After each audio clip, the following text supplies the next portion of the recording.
harapan kita mudah-mudahan segala ketaatan yang kita lakukan mudah-mudahan semuanya diterima oleh Allah Subhanahu wa taala. Mudah-mudahan semuanya mendapatkan ridho Allah dan pada akhirnya mudah-mudahan kita semuanya akan dimasukkan ke dalam surga ya Allah. Amin amin ya rabbal alamin. Bahwa jamaah melanjutkan kajian kita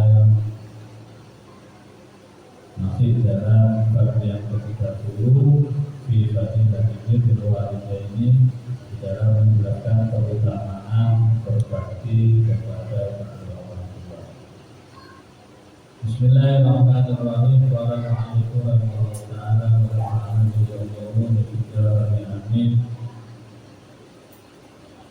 Bismillahirrahmanirrahim. Wa qala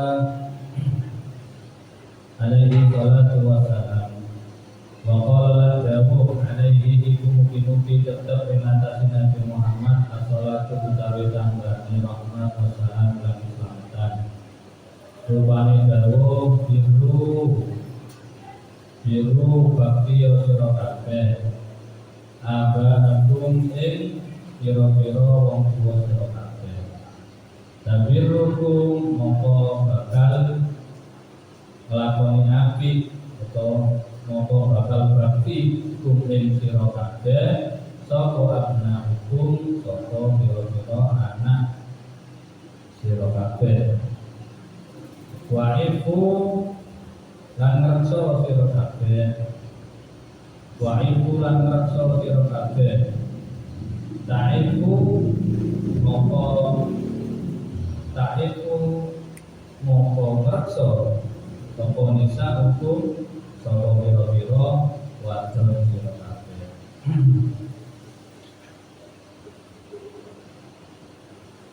Bismillahirrahmanirrahim. Rawahu jamaah. Nabi kita Muhammad sallallahu alaihi wasallam menjelaskan betapa pentingnya berbuat baik, berbakti kepada kedua orang tua. Sampai-sampai beliau bersabda, birru abahakum, berbuatlah baik kalian abahakum terhadap ayah-ayah kalian dan ibu-ibu kalian. Tabirrukum abnaukum, maka anak-anak kalian itu akan berbuat baik kepada kalian. Terus ketika kita mau menghayati, mau ngangen, mau berpikir tentang haji sholat di dalam Islam ataupun ya di dunia ini ada hukum imbal balik. Wonten sing namine imbal balik. Birru abaakum. Dan ini merupakan perintah agar kita ketika punya orang tua berbuat baik kepada orang tua. Bisa ke ibu, bisa ke ayah. Balasannya apa?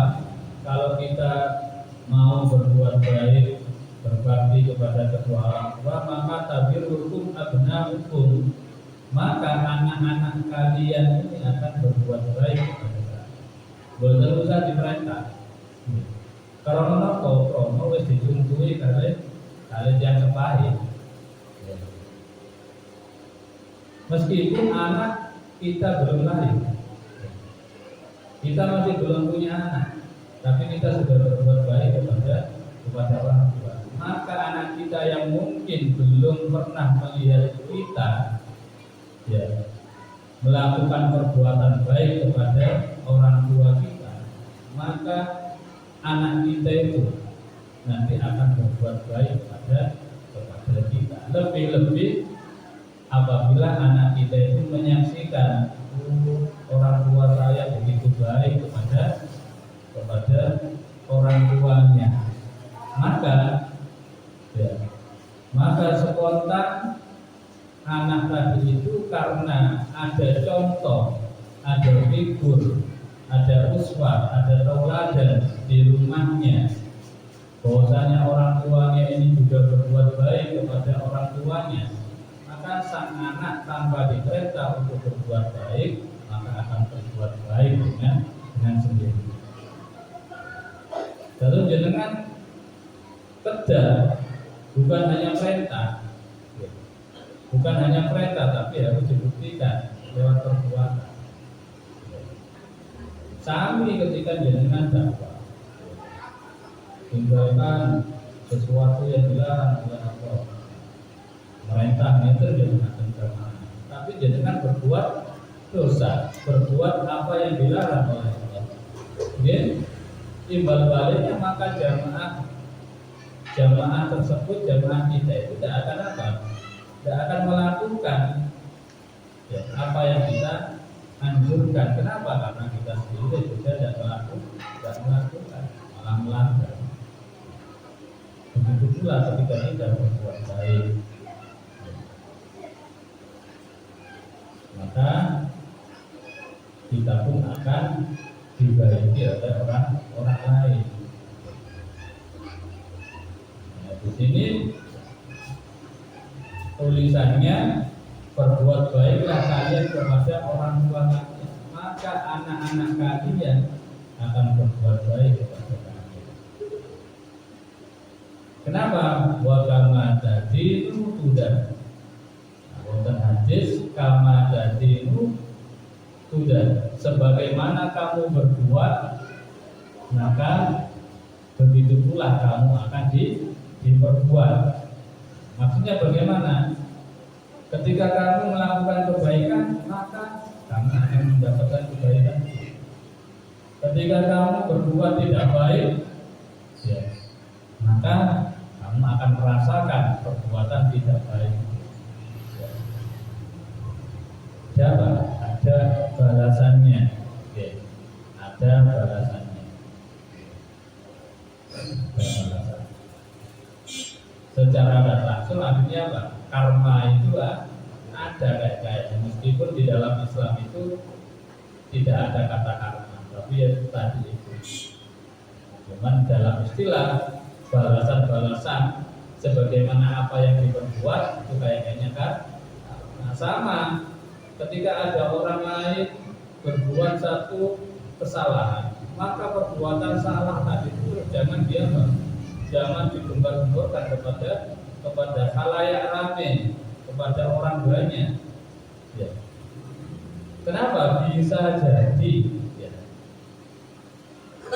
bahwasanya kita tidak akan dimatikan sebelum kita itu melakukan kesalahan seperti yang dia lakukan.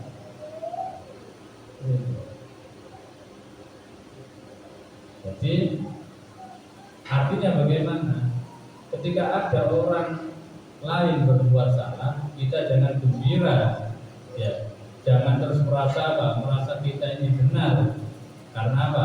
Karena melihat orang lain sedang berbuat salah. Ketika kita sudah merasa benar, itu ada sifat kesombongan, ada sifat bangga diri terhadap dirinya, bahwasanya dirinya lah orang yang terbaik, yang lain itu sedang melakukan kesalahan, dianggap yang melakukan kesalahan itu adalah orang di. Ketika ada orang berbuat tidak baik pada waktu itu, kita sedang berbuat baik, maka tetaplah kita bertahan dengan kebaikan dan berusaha untuk bisa memberikan nasihat kepada orang yang sedang tidak berbuat baik. Untuk dilok-ilok pun terus dijoi. Kalau itu berisiko untuk memberikan nasihat kepada orang yang sedang tidak berbuat baik, maka dengan pun sampai ridho, pun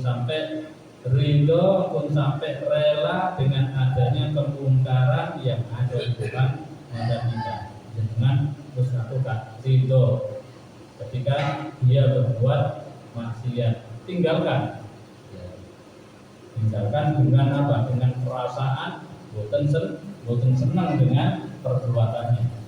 Bukan apa? bukan perasaan bukan senang tentunya makhluk itu, tapi tentunya sifat sepak terjangnya itu ya tidak sifat. Waifu takifu nisa hukum. Waifu dan cegahlah ya. Dan hendaknya kamu itu apa? Menahan diri, menjauhi daripada perbuatan zina. Kasril ain an-nisa nas fala tata'arradu lahunna bizina. Maka ketika kita berharap agar perempuan-perempuan kita, anak kita, istri kita tidak melakukan sesuatu yang memalukan, maka kita maka diawali dari kita harus juga mampu menjaga diri untuk tidak berbuat hal-hal yang memalukan seperti perzinahan ataupun yang lain-lainnya yang ada kaitannya dengan sesuatu yang memalukan dalam urusan rumah tangga. Istrinya dilarang keluar, istrinya dilarang bercengkrama dengan laki-laki lain, tapi dirinya asik-asikan dengan wanita lain, bukan istrinya. Ini bukan asal. Makanya awali ibda binafsi ya. Ibda binafsi. Awali dari apa? Awali dari diri kita. Awali dari diri kita, maka orang-orang yang ada di sekitar kita itu nantinya apa? Akan mengikuti. Artinya apa? Kasih teladan. Makanya ada pepatah afsahul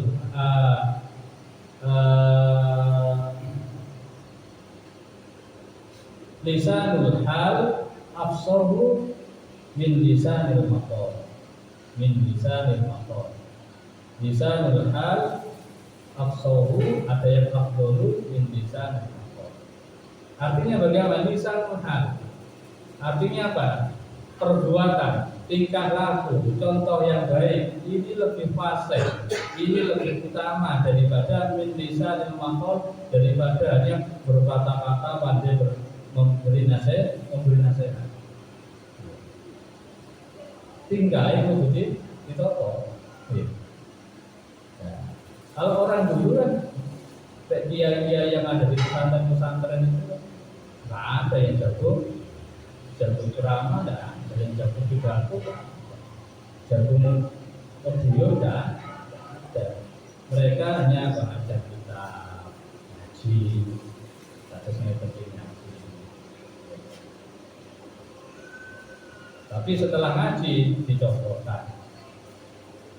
Makanya pendidikan paling baik itu ya pendidikan yang ada di pesantren. Kenapa? Karena setelah ngaji, setelah tahu teori langsung praktek. Kadang belum tahu teorinya, nggak ngerti itu dalil dan hukumnya, tapi suasana yang ada di pesantren, lingkungan yang ada di pesantren, lingkungan religi. Waktunya muharram, banyak puasa. Belum tahu dalilnya apa, puasa muharram. Harus praktek dulu. Makanya kalau guru ngaji di sini, itu wonten murid itu harus sebelum mereka tahu bagaimana caranya sholat, mereka itu murid-murid diperintah sholat berjamaah, jangan sampai tidak sholat berjamaah. Jadi ketika maghrib di absen, ditinggali. Tujuannya apa? Praktek, ngikuti apa yang dilakukan oleh orang-orang yang sudah ngerti. Ini konco-konco seniornya yang sudah tahu hukum. Oh, caranya sholat seperti ini. Ada ngikuti.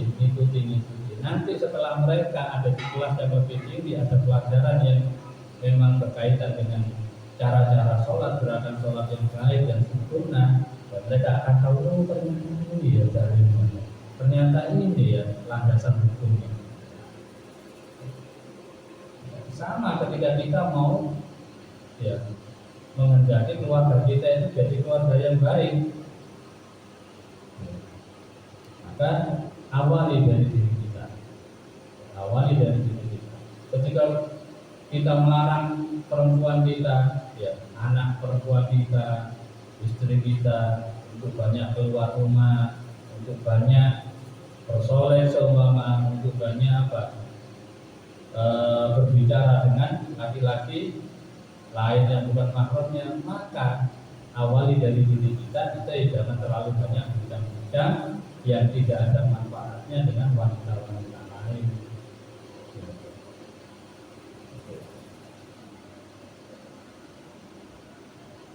Kan banyak masalah atau memberikan pengajaran,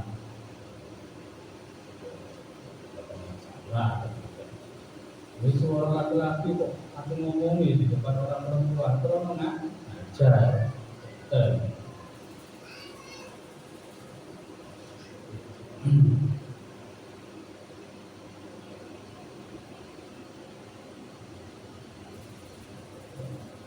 Pasti ya Pak, keluarga kita itu mau ngikut.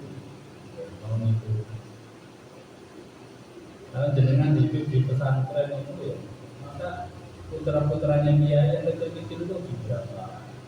Pak Ibu malam keliling, boleh nanti tinggal tahu, boleh iwat, biarkan. Tapi setelah pulang ke rumah lihat ayahnya, lihat abahnya, sedang duduk, sedang sholat, itu mana lagi? Akhirnya setelah tumbuh dewasa, akhirnya ya di sini niru. Kalau kecil mungkin mungkin pakai celana pendek. Setelah besar akhirnya terus akan ada pengertian sendiri. Nah, itu pentingnya lingkungan. Memang lingkungan itu butuh. Ya. Lingkungan itu memang berpotensi untuk untuk mempengaruhi. Ya. Mempengaruhi pada pribadi masing-masing. Maka jenengan bagi tumbas gereja itu. Ya. Itu pada itu membahas kalian itu yang lebih didominankan, yang lebih didahulukan itu adalah al-jar qabla dar. Itu ada pepatah Arab, al-jar qabla dar, tetangga ini sebelum rumah. Artinya bagaimana? Lihat tetangga kamu ini, lihat masyarakat yang ada di sekitarnya. Oh, omanya murah, tapi masyarakat kanan kirinya pemain, pemabuk, jauh daripada tuntunan syariat. Meskipun rumah tadi bagus, meskipun rumah tadi murah, nggak akan dibeli. Karena apa? Khawatir.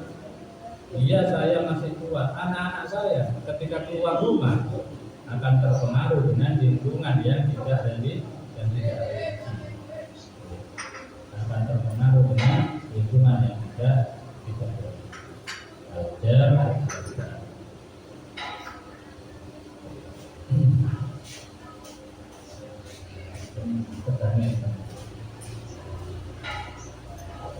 Sama balik. Ketika kita berharap keluarga kita jadi baik, maka diri kita hendaknya baik dulu. Ya. Jadi orang baik yang pertama kali, maka anak dan keluarga kita akan menjadi baik. Seumpama didurung apik, kandhane gak pati solo. Kenapa? Karena sudah ada contoh.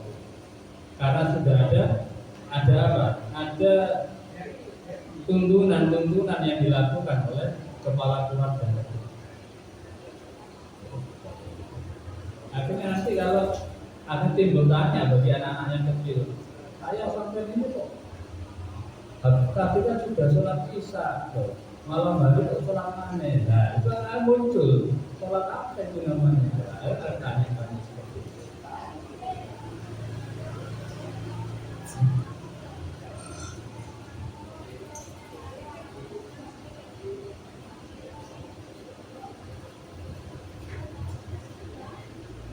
nate pentingnya berbuat baik kepada orang tua. Diceritakan daripada Umar, diceritakan daripada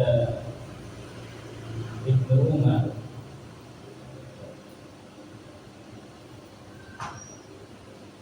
bahwasanya ja'a rajulun yasta'dinun Nabi. Ada seorang laki-laki minta izin kepada Nabi. Ada seorang laki-laki minta izin kepada Nabi fil jihad ma'ahu, ingin ikut perang bersama Nabi. Ada seorang laki-laki sowan pada Nabi, izin, wahai Nabi, izinkan saya untuk ikut berperang. Ini mungkin laki-laki ini masih apa? Masih belia, masih pemuda. Akhirnya Nabi bersabda, bahwa Nabi Shallallahu Alaihi Wasallam, ahayun, ya, walidaka, ya. Apakah kedua orang tuamu masih hidup? Kata Nabi, tanya seperti itu kepada orang laki-laki tadi. Maka orang laki-laki menjawab, qala na'am, iya, orang tua saya masih hidup. Qala, maka Nabi melanjutkan perkataannya, wafihima, ya, baja hidup. Maka tetaplah kamu, ya, bersama kedua orang tua, maka itu adalah sebuah jihad. Maka itu adalah sebuah jihad. Nah, artinya bagaimana? Nah, bukan berarti Nabi itu menolak seseorang itu apa? Ikut berperang membela agamanya Allah, bela Islam, tidak. Tapi dilihat anak ini masih apa? Masih belia, ya, masih belum begitu kuat. Ayo ditanya, apa kamu punya orang tua? Ya, kalau punya orang tua sudah, kamu tetap bersama mereka, ya. Yang baik dengan mereka itu juga dinamakan jihad. Ya tentunya jihad ini jihad dalam setiap pahala.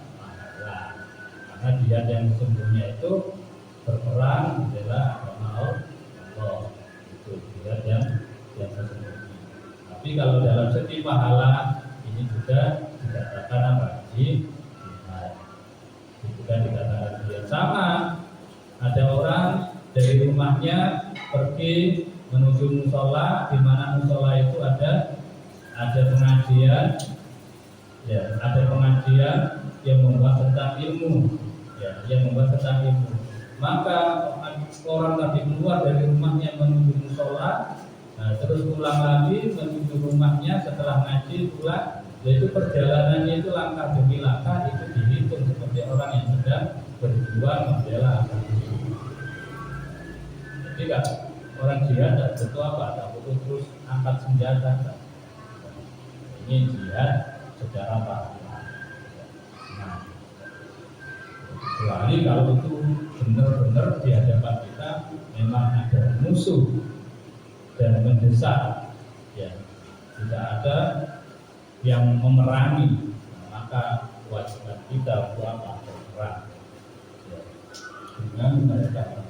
Mungkin ada yang Ta'ifa itu dalam arti mencegah apa?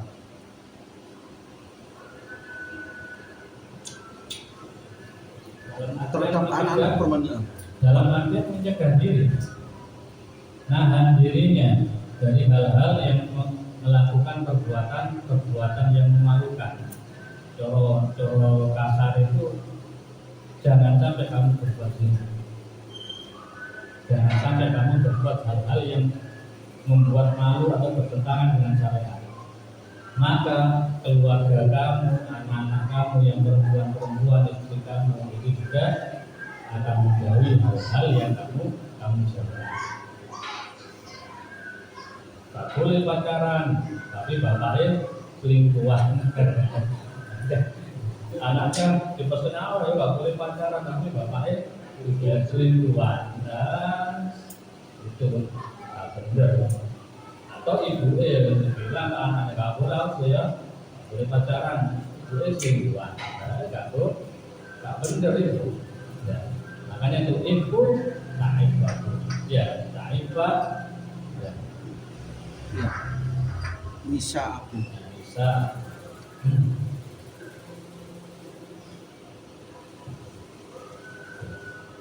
Mungkin ada yang lain.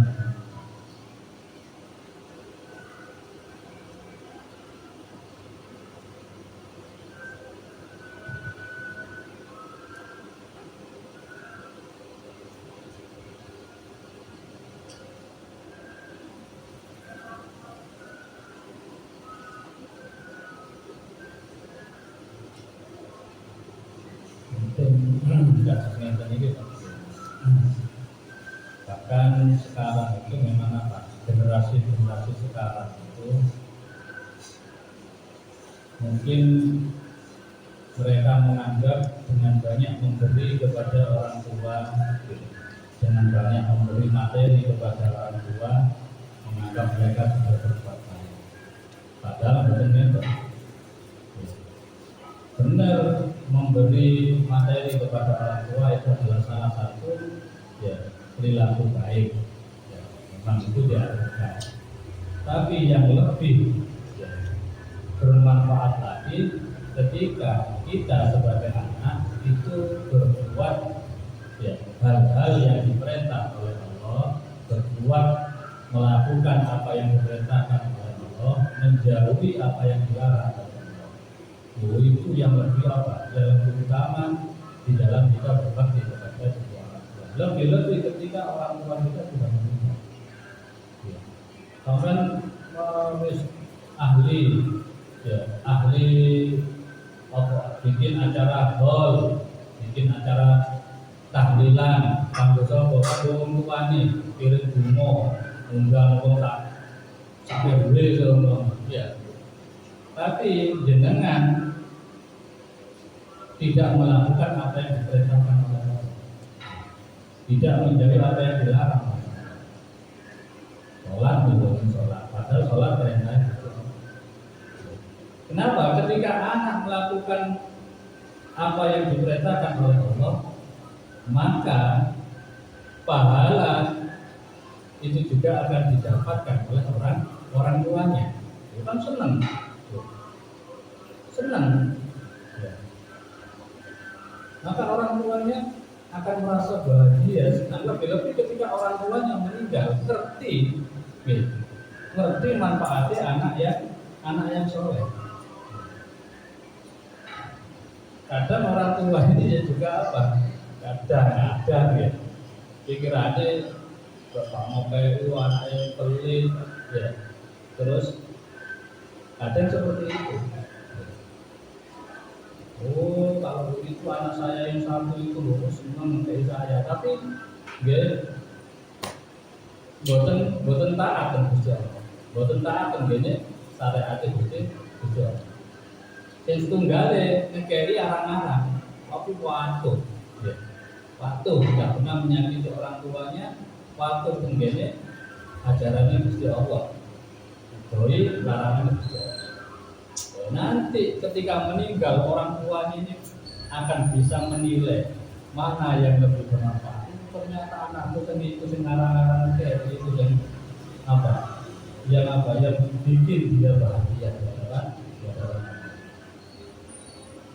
Jadi jangan sampai ini nggak ada mantu kali, kembali terus kembali arang-arang kayak gitu.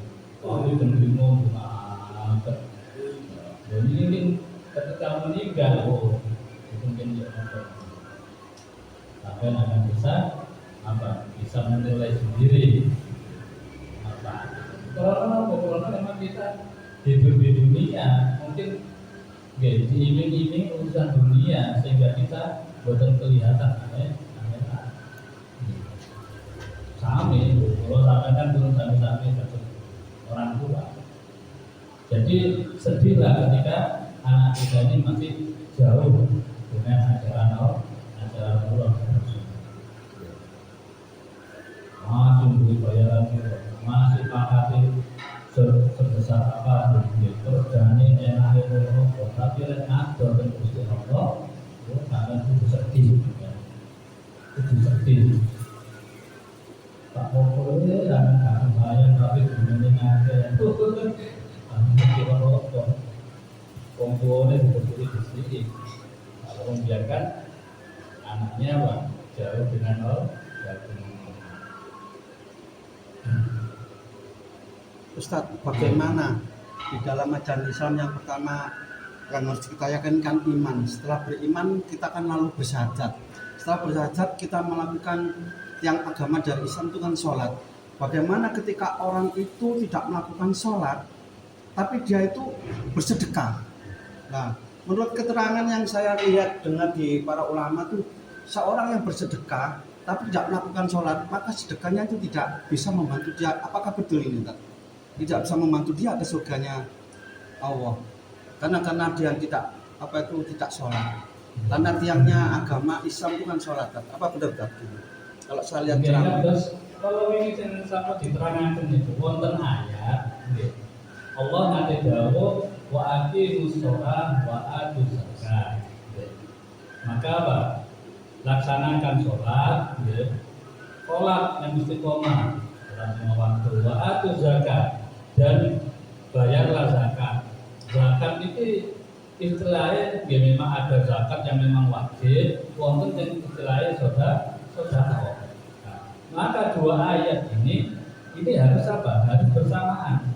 Kalau dia rajin sedekah, maka dia harus rajin sholat. Kita rajin sholat. Ada orang sholat tapi tidak mau mengeluarkan zakat. Maka apa? Maka ini kurang manfaatnya. Dia bakal merasakan siksaan kelak di akhirat. Lebih-lebih itu sifatnya sodako. Sodako itu hukumnya wajib apa sunnah? Sodako. Contoh kalau zakat, zakat itu wajib. Terus yang jenenge sodako, itu hukumnya sunnah. Ketika kita lebih mendahulukan sunnah, terus melupakan barang wajib dengan sholat lima waktu, itu cuma, kita diwajibkan untuk melakukan hukum wajib tadi. Perintah berupa sholat lima waktu, dengan kan atur sholat. Akhirnya apa? Boten sakit nutupi. Coro ganjaran ini lebih akean perkara wajib ini ketika dilakukan daripada yang cuma dia pun sampai meremehkan. Jadi yang baik itu bagaimana sunnah kita lakukan, jangan sampai pernah meninggalkan kewajiban. Betul gimana salah. Ketika ada orang rajin sedekah tapi boten sholat, mungkin itu boten selamat ya. Karena mungkin dia dikepui kan. Akhirnya boten selamat kan mungkin merasakan siksaan kelak. Cuma mungkin kalau dia meninggalkan sholatnya tadi itu krono boten tentang ajaran Allah, tapi hanya karena malas, barokah sedekah lalu, insyaallah selamat. Krono sedekah ini anjurannya apa? Anjurannya Allah dan juga anjurannya Rasul. Tapi dalam lihat bab, mungkin memang as-sedekah tanpa bala. Sedekah itu sakit nolak bala. Bala itu bukan hanya di dunia, kelak di akhirat pun sakit nolak. Ketika orang rajin sedekah, mungkin amal wajibnya bukan sakit nutupi, bukan sakit nutupi dosa-dosanya, maka nanti pahala sedekah ini akan nutupi. Disiksa di alam kubur, mau dikubur, nanti uang yang disedekahkan tadi yang akan menangis. Dan ini as-sedekah tanpa. Jadi tidak bisa kita akhirnya mengatakan ya salah atau tapi kita harus memberikan pengertian baik barang wajib ini harus lebih didahulukan daripada barang sunnah. Tapi orang nggak ada ya. As-sholatu inabul a'mal. As-sholatu inabul a'mal. Jadi sholat itu termasuk kecilnya lakukan. Ya, memang as-sholat itu memang paling as-sholat itu memang sesuatu yang sesuatu yang sangat dibutuhkan untuk sholat. berdana amal, betul. As-sholat itu berdana amal. Ya. Binaul amal, ya. Wadahnya amal, betul. Ya. Ya tadi itu, ya. Sholat ini sesuatu yang wajib, ya. Sesuatu yang wajib. Tapi ketika sesuatu yang wajib ditinggalkan, terus melakukan sunnah, maka ya tetap dihukum, ya tetap dihukum, ya tetap dihukum. Karena yang wajib dilakukan itu adalah perkara wajib. Jenengan, boten sakit melaksanakan perkara sunnah, sampai tidak bisa dibuat baik dengan cara melakukan perkara sunnah. Tapi jenengan berhati-hati tidak melakukan sesuatu yang diharamkan. Sesuatu yang diharamkan, itu luar biasa, luar biasa. Kalau kita tidak bisa berbuat baik, maka jangan sampai kita berbuat apa? Berbuat sesuatu yang dilarang. Nanti kaya aneh kan bahasa tadi itu bahasa sanai mana? Oh, kalau kita tidak bisa berbuat baik, jangan melanggar apa yang dilarang oleh Allah. Menjauhi apa yang dilarang oleh Allah, ya tidak melakukan apa yang dilarang oleh Allah. Ini kan perbuatan baik kan ya? Perbuatan baik kan betul. Tidak melakukan apa yang dilarang oleh Allah, ini perbuatan baik kan betul. Perbuatan baik kan. Nah, bahasa itu kan sudah retorika bahasa, permainan bahasa. Itu namanya mengerjakan perkara sunnah, meninggalkan perkara wajib. Berapa sunnah, perkara sunnah wajib. Oke, sami kali napa? Sami kali sampean dua tumpeng milih upo. Dua tumpeng milih upo. Tumpeng ini ku sholat, upoe wau niku sedekah. Sampeyan milih upo iki nang kuwi tumpenge. Oke. Oke. Mas, cuman biar nanti ketika ada bab masalah sholat, maka amal-amal sunat mau ketika dikerjakan, tapi ketika kita meninggalkan bab sholat tadi itu, itu amal sunatnya buat manfaat. Ada bab-bab sami kalian jenengan kita sampai sholat, tapi tidak berbakti kepada kedua orang tua. Berbakti kepada kedua orang tua itu berarti gimana? Wajib. Maka sholat kita itu belum dikatakan sempurna. Kenapa? Karena sholat itu kan akan menumbuhkan rasa tanda anil fahsya wal munkar. Sholat yang kita lakukan itu bisa mencegah kita tidak berbuat sesuatu yang mungkar, yang berlainan dengan syariat dan dimurkai Allah. Kita sholat tapi boten berbakti kepada orang tua. Lalu sholatnya kita ini berarti belum tumbuh, belum membuahkan hasil. Belum nabi. Belum membuahkan hasil. Kasusnya itu kan. Kita sholat hati, sholat di bilangan apa itu? Insyaallah. Dimanfaat. Sholat hati, sholat semuanya. Sholat-sholatan.